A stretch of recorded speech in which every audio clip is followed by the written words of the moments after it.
Hello guys, national crush Rashmika ఒక range form కొనసాగిస్తుంది. ఆమెకు వరసంబటి ఒక సినిమా వెంట సినిమా, అసలు ఎక్స్పెక్ట్ చేయని సినిమాలన్నీ తన ఖాతాలో వేసుకుంటుంది. ఆల్రెడీ రీసెంట్ గానే Pushpa 2 cinema all time blockbuster hit అందుకుంది. ఆ తర్వాత చావా సినిమా కూడా ఆల్మోస్ట్ మంచి బజ్ క్రియేట్ చేసింది. దానికి తగ్గట్టుకునే కలెక్షన్స్ కూడా అదిరిపోయాయి. అసలు ఆ సినిమా బాలీవుడ్ కి ఒక ఊపు తెచ్చింది ఆ సినిమా కలెక్షన్స్ చావా సినిమాతో. నెక్స్ట్ కుబేరా సినిమా కూడా రష్మిక ఖాతాలోనే సక్సెస్ పడింది. అఫ్ కోర్స్ అది టాలీవుడ్ లో హిట్ అయింది, కోలీవుడ్ లో కొంచెం అంత అప్ టు ది మార్క్ అనిపించుకోలేదు. కమింగ్ మూవీస్ లో కూడా ది గర్ల్ ఫ్రెండ్ సినిమా కూడా ఆమెకు మంచి ఇదే ఇచ్చేటట్లుంది. సినిమాలో తను ఒక ఫిమేల్ సెంట్రిక్ సినిమా చేస్తుంది రాహుల్ రవీంద్రన్ డైరెక్షన్ లో. గుడ్ డైరెక్టర్, అతను టేస్ట్ ఉన్న డైరెక్టరే. సో కంపల్సరీగా మంచి సబ్జెక్టే ఉండే అవకాశం ఉంది. నెక్స్ట్ ఇప్పుడు స్పెషల్ గా ఏంటంటే విజయ్ దేవరకొండ సినిమాలో కూడా రష్మిక యాక్ట్ చేస్తుందంట. రాహుల్ సంకృత్యన్, అదే మన శ్యామ్ సింగ్ రాయ్ డైరెక్టర్ ఉన్నాడు కదా, అతను డైరెక్ట్ చేస్తున్నాడు. విజయ్ దేవరకొండ రష్మిక ఈ కాంబో అసలు క్రేజీ కాంబినేషన్. ఎందుకంటే గీతా గోవిందంతో ఈ కాంబో సూపర్ హిట్ అయింది. ఆ తర్వాత డియర్ కామ్రేడ్ చేశారు. The film is actually good, but result అయితే కమర్షియల్ గా సక్సెస్ అవ్వలేదు. ఆఫ్టర్ లాంగ్ టైం ఇంకా ఆ సినిమా తర్వాత మళ్ళీ చేయలేదు.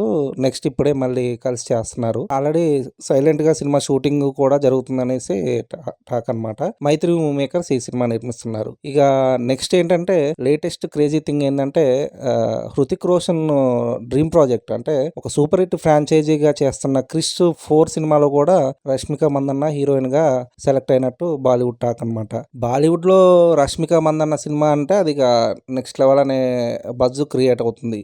నేషనల్ క్రష్ అన్న మాటకి రష్మిక పూర్తి స్థాయిలో న్యాయం చేస్తుంది. అదేంటో యానిమల్, పుష్ప 2, చావా, సల్మాన్ ఖాన్ తో చేసిన సికిందర్ ఒక్కటే అంతగా వర్కౌట్ అవ్వలేదు. ఆ ఎఫెక్ట్ కూడా రష్మిక మీద అంత పడలేదనే అనిపిస్తుంది వస్తున్న అవకాశాలు చూస్తుంటే. కంపల్సరీగా ఈ సినిమా కూడా రష్మిక ఖాతాలో మంచి బ్లాక్ బాస్టర్ సినిమా అయ్యే ఛాన్స్ ఉంది. ఇంకో విషయం ఏంటంటే హృతిక్ రోషన్ డైరెక్ట్ చేస్తున్నాడట క్రిష్ 4 సినిమాని. ఇది స్పెషల్ థింగ్ అనే చెప్పొచ్చు. ఈ మధ్యనే వార్ 2లో ఎన్టీఆర్ తో స్క్రీన్ షేర్ చేసుకున్నాడు హృతిక్ రోషన్. సో ఇప్పుడు క్రిష్ సినిమా అనేది హృతిక్ రోషన్ కెరియర్ లో ది బెస్ట్ మూవీ. అంటే అఫ్ కోర్స్ అతను చాలా సినిమాలు చేశాడు, కానీ క్రిష్ అనేది ఒక మంచి ఒక డిఫరెంట్ అటెంప్ట్ అనమాట. కొద్దిగా బ్యాక్ వెళ్తే క్రిష్ 1 వచ్చినప్పుడు, తర్వాత క్రిష్ 2 అసలు సూపర్ హీరో సినిమా అంటే క్రిష్ అనే ఒక మంచి ఇది కలిగించింది ఆడియన్స్ కి. మరి క్రిష్ 4 సినిమాలో యాక్చువల్ ప్రియాంక చోప్రా చేయాల్సింది. క్రిష్ 1-2లో ప్రియాంక చోప్రా చేసింది. ఇప్పుడు ఆమె బాలీవుడ్ నుండి హాలీవుడ్ కి వెళ్ళిపోయింది. అఫ్ కోర్స్ మహేష్ బాబు సినిమాలో ఇప్పుడు ఆమెనే తీసుకొచ్చాడు మన జక్కన్న, అది వేరే విషయం.